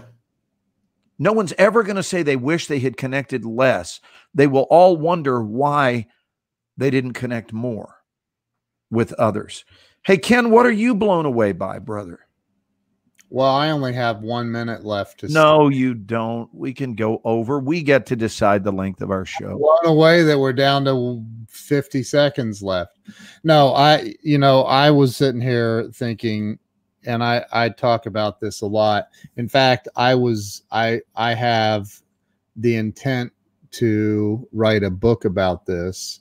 I have a publisher that wants me to write a book about this. Does that blow you away that you have a publisher? Dude, look, I'm sitting here with somebody who's, you're a world famous actor, dude. And you're my best friend in the world. And that blows me away to even Blows me away too. to say that. Like, I love you I dearly. know that it's true. And Scott is freaking, written 8 books and Hall of Fame speaker and really, really good friend of mine. And we have this amazing show. And my life, Jeffrey Gitomer asking me to write a chapter, one of the opening chapters in his new book. And I can call Mark Victor Hansen. I have Grant Cardone popping on my live stream last night, complimenting me. And like, all of this shit is crazy, man. It blows me away. And I sat here and as I'm listening to you guys, and I'm not thinking of how I'm going to respond, but I'm thinking about what really, truly blows me away. And what blows me away is that people are so afraid of making the decision to drop all of the baggage bullshit and really go for it in life. And here's the thing, man. I am not supposed to be here. I have 18 years of sobriety. Your creator might disagree with you. I get that, but statistically, most alcoholics on the level that I drank die, and I didn't. And I got into recovery, and my life is freaking unbelievable on every single level. I sat here today. I'm creating more content for my training program, and that Scott talks about all the time. And wait till you see the new training, because Can we please go a little longer tonight, guys? This is such good stuff. Yeah, we can. So I was blown away today thinking, man, I can't believe, like, I literally meditate and I say a little prayer before I start creating content, because I want it to be the very best content. So when people, consume it, they go, my God, that's going to change my life. What I just learned there. That's what I live for, is to help people wake up and really become everything that they should be and they were created to be. And Glenn, I use your example all the time of we outswam 500 million sperm. There's literally, the chances of winning the lottery are 1 in 260 million ish.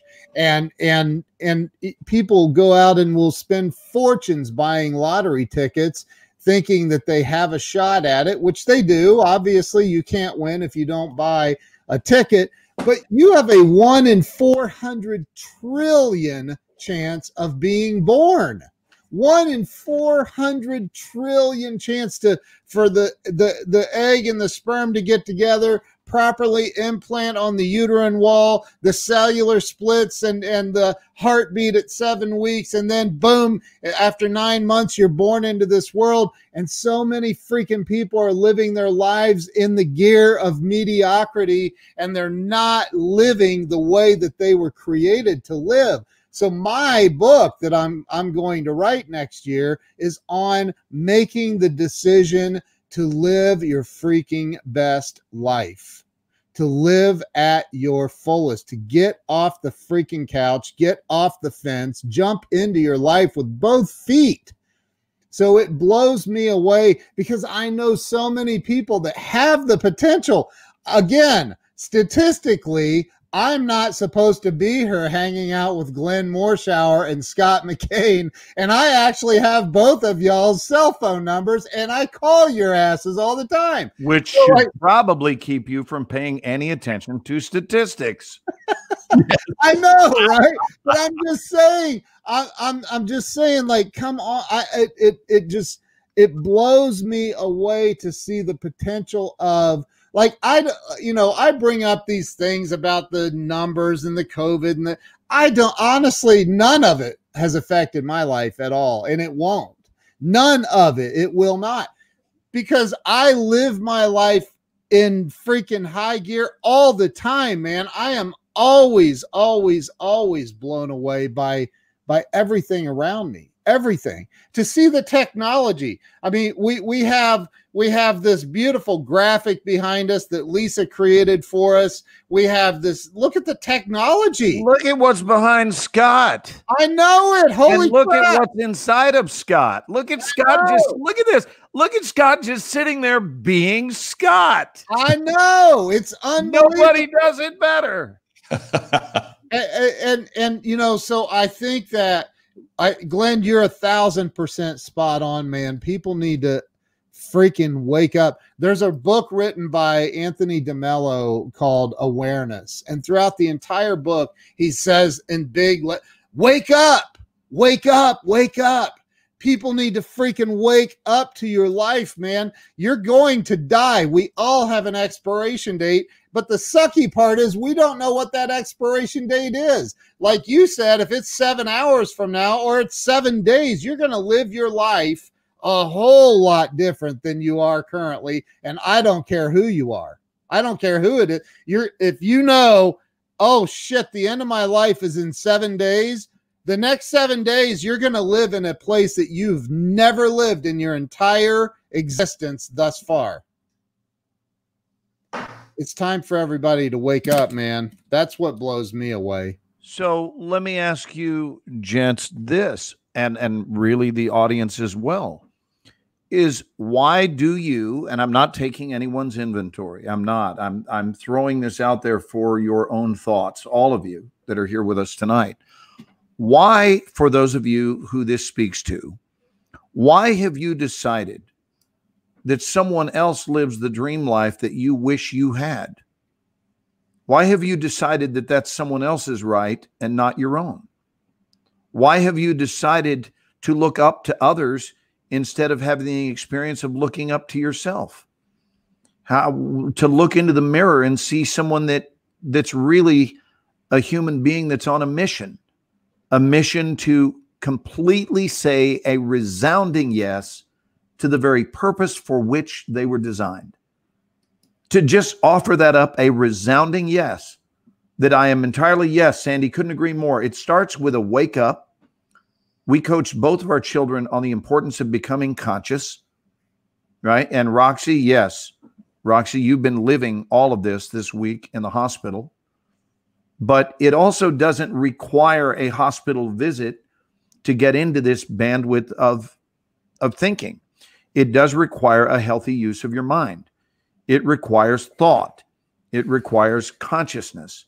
It requires aim for you to place your attention on the things you wish to grow in your life. What are you fertilizing? Thought is fertilizer. We know this. So what are you fertilizing with your thought? What are you fertilizing with your words?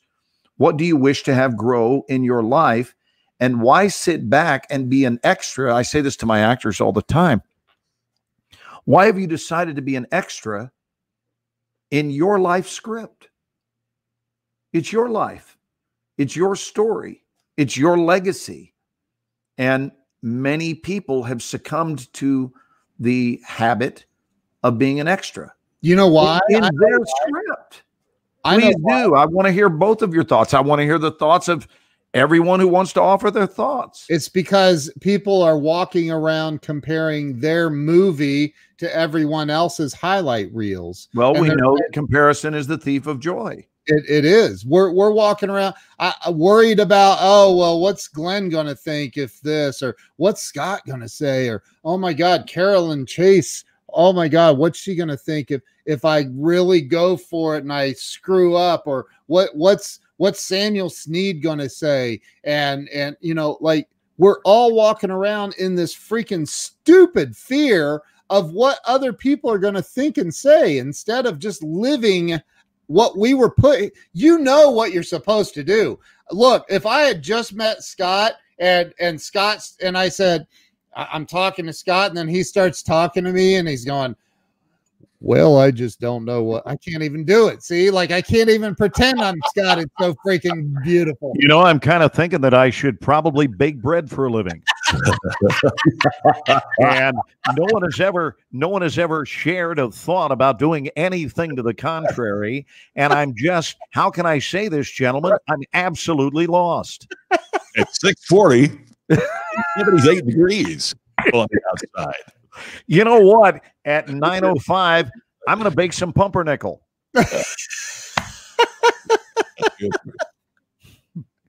Yeah, it could be. It could be that there are clues that are bestowed upon us, and all we got to do is learn to read the tea leaves. We know, we all know deep inside what we're supposed to be doing, and we ignore it. Aha! Not all. So maybe it begins and ends with gift assessment. Perfect. Just assessing what are your gifts, Yeah. as opposed to who's hiring. Right.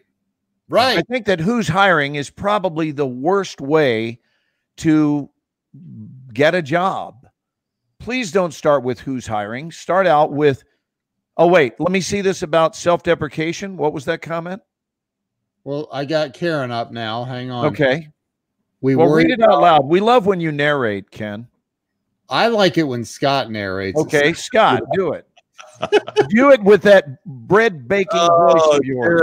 Karen has got a great comment here. We worry that people will see and criticize our mistakes. I've got I guess it's okay to tell you, a buddy of mine, Phil Jones, one of the things that he will do in a speech is he say, well, let's work at the math on this. He said, let me show you a couple things. And he turns and he's working on a flip chart or a whiteboard, and he does like 6 math problems. And they're pretty basic math problems. And he turns to the crowd, and there'll be like 8 of them there. And Phil turns to the crowd, and I've seen him do it 4 times, and every time it's worked exactly the same. Somebody in the audience, and there was one time we're speaking in front of 2,000 people, and somebody in the audience would go, wait, you got that one wrong. And wow. Phil goes, oh, wait, this one? No, the other one is wrong. And he said, in all the times I've done this, no one ever says, great job, you got 7 of them correct. Wow. You got 7 of them correct? Someone, he says, I've never had anyone in the audience stop me and go, hey, by the way, just so you know, you got 7 of them correct. But he says, every time I do this, someone will stop my speech and go, hey, you got that one wrong. He says, is our mindset such that we are doing all we can to catch people doing something right? Or are we trying to, look, that one's wrong. You got to fix that one. Right. So are we fertilizing the rights of others or the wrongs of others? Exactly. And I think that's part of what happens is, it happens from our parents. It happens from our, and on and on. I mean, I do a thing at Pepperdine every year. And one of the things I say to students, and this it was canceled because of COVID, but this would have been the 25th year that I've done this program. And the answers are always the same. We can talk about generational change. We can talk about how much kids have changed. This is always the same. I will say to them, tell me things that your parents told you before you started kindergarten. What are some of the things you heard when you were 3, 4, 5, 6 years old? And they always say, don't run through the house with scissors in your hands. Don't cross the street without looking both ways. Don't. And it's always phrased of what you should not do. And I just find that fascinating. There are some studies that say it's 8-to-1, the negative messages that we hear before positive messages, the preponderance of things that we hear before puberty, the messages are 8-to-1. Okay, so if we know that human beings are creatures of habit, which we are, and you're hearing negative as opposed to positive 8-to-1, doesn't it make sense that for many of us, our initial reaction is negative? All the reasons that we can't do something in business. Because we're inundated with it. We're inundated. Yeah. We're inundated with the negativity, and we're creatures of habit. Yeah. Joan has one. Don't. Yeah. Mom told me that. Don't leave the house without clean underwear on. And I'm thinking, if I'm in an accident bad enough that they have to cut off my pants, my underwear ain't gonna be clean anyway. Right. But we know that these myths are not all true, or these teachings. Some of them are certifiable. One of which I was taught one by my parents that if it had been true and it wasn't, but every one of my male friends would be blind. Notice you didn't include yourself in that group. Oh, and me included. I would be completely blind, and I'm not. Well, I'm just curious because it's the only guy here that isn't wearing glasses. So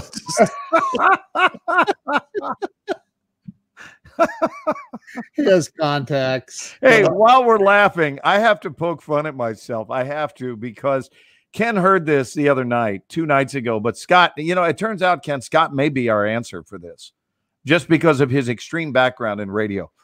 Scott, you might, especially if you know this person, you might find this funnier than anyone has, and a lot of people found it funny 48 hours ago. So I'll set the backstory.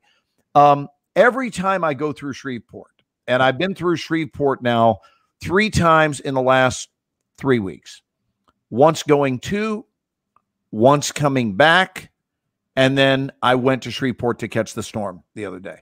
And then left and went back through, so that's 4. No, because that time I was in Shreveport the whole time. Whereas the first trip I went through it, passed through it, and then came back through it. So, and then I had a third trip. So I've been in Shreveport 3 different times in the last 3 weeks. Every time I go through Shreveport, historically, the station I get the best reception on. Oh my God. It's worth telling, Ken. It's funny. Oh and my maybe God. it's even going to help us with a guest. So the strongest signal I get in my car is 96.5 when I'm in Shreveport. And there is this local gal who I'll just say gives the best radio. I'll call it that. She gives great radio. And she is heart-centric. She comes from love. She stands for kindness and compassion. She reaches out to the heartbroken, whether they are grief-stricken about the death of a loved one or a personal crisis of their own, the loss of a job, a terminal disease they're facing, whatever it is, and she meets them right where they are, on the front lines of their feelings. And I mean this, I've never seen anyone do it better. And I'm thinking, how in the world has this gal remained such a secret on Shreveport radio? And her name is Delilah. And I decide, now don't laugh at me, Scott. I know you can't help it because it is funny. I decide in my infinite wisdom this week, I decide that this small market talent needs some help. Exposure. She needs some exposure. She needs some help. I knew you'd find this funny. But the point is, it's not a bit. The joke's on me, because the point is, I'm not kidding. I actually went through there and went, you know what? On your list of important things to do, you are going to help this person go for a bigger vision and know that she can get in larger markets. She could go national. She could be syndicated. She could be anything. And I share with Ken Friday night that I want to take it upon myself to reach out to this woman at this Shreveport station, only to find out that this woman is very much already nationally syndicated. I just thought I happened to hear her. Well, guess what? There's a reason I can now explain my ignorance. She's not on in Dallas. Yeah. The closest radio station that she's on, I've already looked it up, Ken. So there's a reason I don't know this. The closest station is KGVL, which is Greenville, GVL, K Greenville, in Greenville, Texas, which is 60 miles from here. And I don't listen to Greenville radio. So I only catch her when I'm going through Shreveport. So it's an understandable mistake. And then I felt less stupid when Joe Ingram testified that he too had no idea. He didn't even know who Delilah was. I just thought she was a small town gal. And yeah, so Justin is telling us syndicated for 25 years. The moral of the story is I want her on our show as a guest, because I now understand how she became syndicated, because she's friggin' awesome. She's awesome. So Scott probably knows her. Well, Do you know her, Scott? No, I've never met her, but she and she's had some personal challenges of her own too. She And I think- lost 2 of her children. yeah, and I think that's why she can relate, and because she's been there, she gets Yeah, it. the pain of others. Yeah, and she is also, I say this, and a lot of folks often take it wrong, but part of what makes her so good is she draws you in, and that is the key of broadcasters, is that it might be broadcasting, but you feel like they're talking to you. Mm-hmm. And Rush Limbaugh is another one that's a phenomenal broadcaster. Now, you may hate his guts for his political approach, or you may love him. Either way. But as he holds something, I don't have a piece of paper, and his formerly nicotine stained fingers, and he's the master of the tease. Gosh, I'm up against the clock right now, but we'll talk about this when we get back after the top of the. Oh yeah, I mean, What are the T's? The master of the T's. What do the T's stand for? a tease is. Oh, you mean tease, like tease the audience? Teasing what's coming. I up. got you. I got you. But most broadcasters have always done a tease, like coming up at 7 after the hour, we'll have the next report on. Rush never does that. Rush always makes it sound like he's dying to tell you this. Oh, but they're out of time. Oh, gosh, I don't have time to finish this story. Hang on. We'll be back right after the news at the top of the hour, and I'll finish this story. And you see people who sit in their cars listening, waiting to hear the end of the story because he's teased it in a way that people don't talk in real life saying, hey, Ken, I'd like to tell you about this, and I'll have all the details at 7 after. Right? Right. And even Paul Harvey coined the phrase, and now the rest of the story. Yeah. Yeah. What a master. Well, I just think Delilah is as fine as, I truly found my soul soothed, and I was amazed at how far reaching the signal was out of Shreveport, because I picked it up at least 100 miles south of Shreveport, and it went on probably almost 100 miles continuing toward Dallas. So it lasted more than half the trip. Shreveport is 185 miles due east of Dallas. But anyway, so I am committed to having Delilah on our show. That'd be so cool. And I'm going to start making phone calls because I'm richly connected. And although I don't know her myself, I'm sure I know people who do know her that can reach out. She's on, by the way, Glenn, if she's on right now. You can download the iHeartRadio app to your mobile device and listen to Delilah anytime you'd like. She's on iHeartRadio. I just looked it up. She's on iHeartRadio and many, many other. Right. So she's syndicated nationally from 7 till midnight, 7 nights a week. Yeah. I've looked all over her website too, but I just think she'd make a great guest. And I think she would frankly appreciate it as a fellow professional in the entertainment field, that she had a team of people that were excited about what she's doing in the world, what she stands for, her elevated vibration in terms of what her contribution to the world is. And I want to show it some cred. I want to give her some respect. And I love honoring people for what they're bringing. And when we step back and applaud people and say, I just love how you show up in the world. Yeah. I think it's one of the highest compliments. Yeah. I don't care 2 cents when someone says, I saw you in your latest movie. I mean, it's nice, but I really am moved when someone says, Glenn, I love how you show up in the world. That touches my heart. So I know how to say that to someone else. And I'm all fanboyed out on Delilah. Very awesome. Let's get her on. Hey, all guys, right, let's go to work. Shall we? Were you saying goodnight, Scotto? I need to. I apologize for that. We have a reservation. I have no reservations. I love eating at this place, but I have a dinner commitment with my bride that I'd better keep to make certain that everybody's go do it. But instead of signing off, if you guys want to keep going, let's let Scott go do his dinner, because I'm going to ask the audience if you would like to see the magic of this 4-minute scene that I mentioned probably an hour ago. I would love to share it with you guys, this technology of what it's like to throw actors together in a scene when they were not even in the same geographical place. If you would like to see that, will you drop a 1?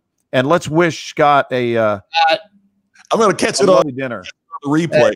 Can I plug something real quick? DistinctionSummit.com. Check it out. I'm doing a program. We started that, and then we got off the track about what we're working on and what we're doing. I'm doing a 3-day summit in October on everything you want in life is controlled by somebody else to a great degree, right? You want a promotion, the boss for HR decides. You want more customers. Well, the customer decides if they're going to buy from you or not. You want your kid to get in a good school. Well, the admissions committee is going to decide. So we're talking about how you influence in an ethical manner selection. So distinctionsummit.com. I can talk more about it next week. But it's what is the date? October 16 to 18.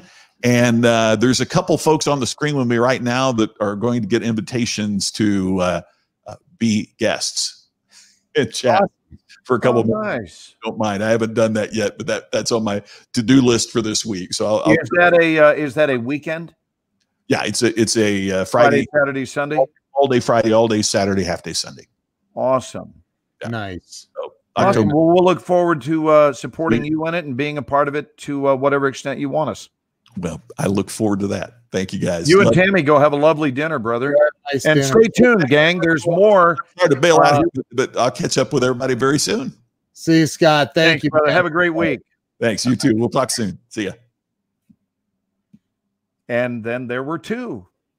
It's the Ken and Glenn show without a guy named Scott at the moment.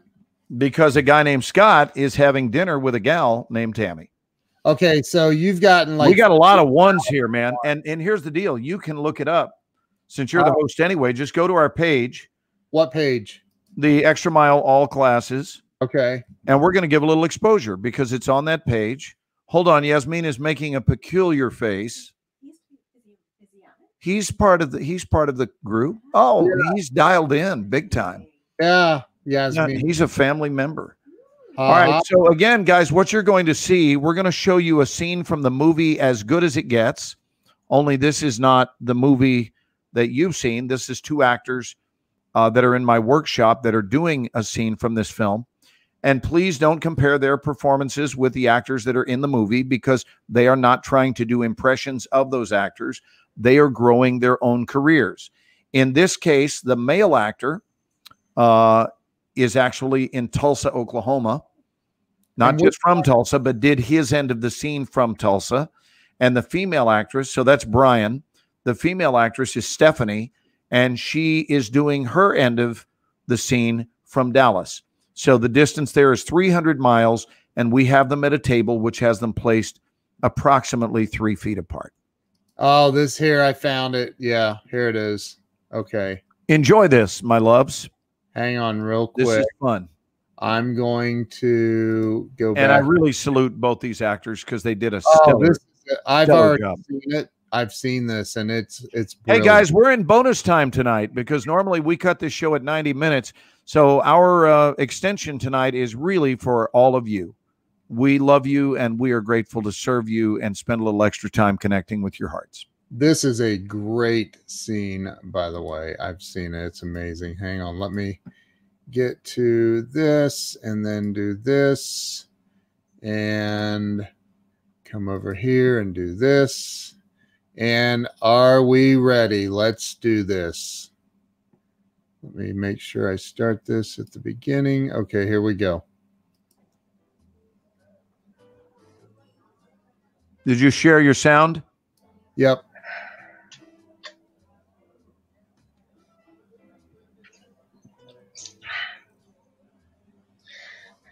You look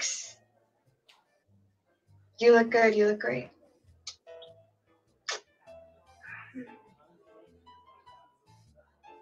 Do you want to dance? Yeah, I was thinking about that since you brought it up before. And? No, I don't get this place. I mean, they make me buy a coat and tie and they let you wear a house dress. I don't get it. Melvin. What? No, just no, don't get up. Don't leave. Just, I didn't mean it. You can still give me the dirty look. Just don't leave. Stay there and give it to me. Okay. Pay me a compliment. I need one. Quick. You have no idea how much my feelings were hurt by what you just said. Man, oh minute somebody gets it, you need them, they threaten to leave. Never fails. Okay, that's just you trying to sound smart so I feel stupid. Okay, a compliment is something you say that's nice to somebody. Okay, now or never.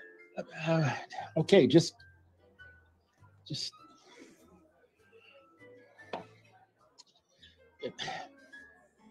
Can we order first? Fine. 2 crab dinners and a pitcher of cold beer. Baked or fries? Fries.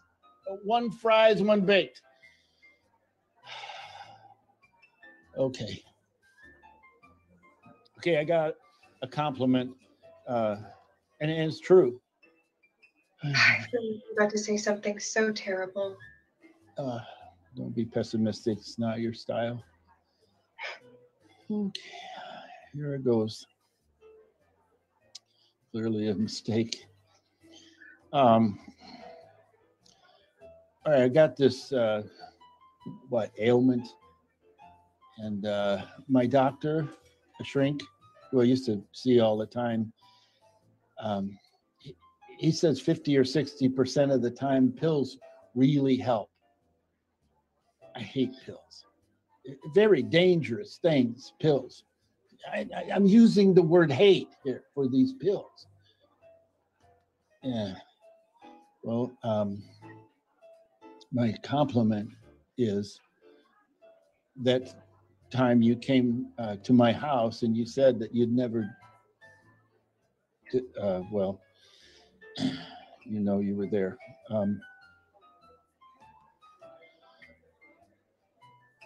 That next morning I started taking these pills.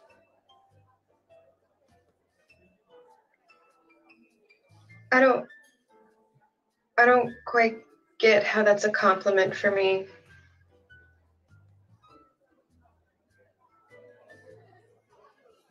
You make me want to be a better man.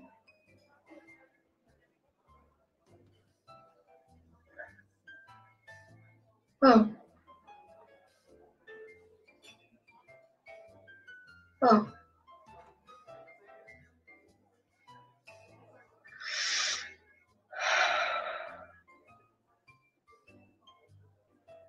Well, would you like to order a side of oysters with that crab? You know what they say about those.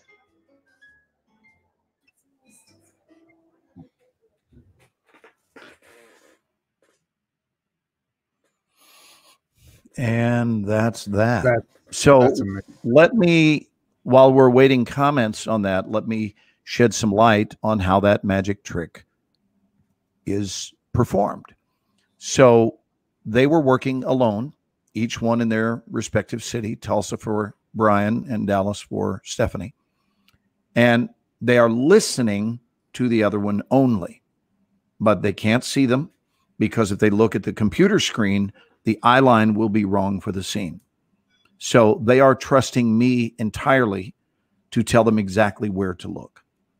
Here's your eye line that matches up with him.